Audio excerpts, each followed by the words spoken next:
বনাম দেবল আর ককশন নেমন হঠাৎ আগমনৰ উদ্দেশ্য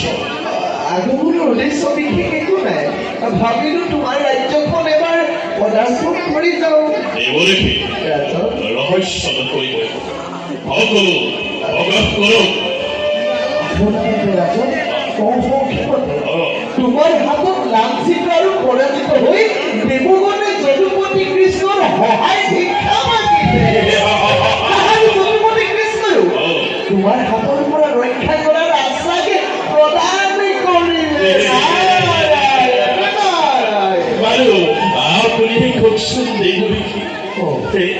দেৱতাই সহায় বিচাৰিলে গোৱাল সন্তানৰ এই কলীয়া কৃষ্ণই ৰক্ষা কৰিব পাৰিবনে আলবৰ হাতৰ পৰা সেই দেৱগণক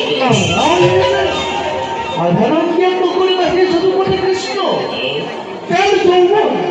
কংস দন্ত আদি মহাবীৰক বধ কৰিছিল তেওঁ অৱলীমাত্ৰ আৰু ৰাজন ৰুক্মিণীৰ ভয়ংকৰৰ কথা জানো তোমাৰ মনত নাই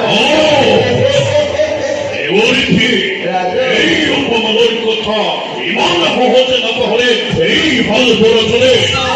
এই অপমান এতিয়াও সোমাই আছে আলবৰ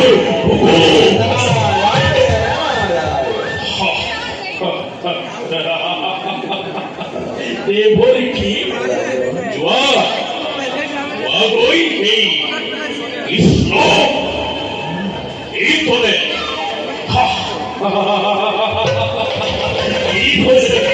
এই কৃষ্ণই আলবৰ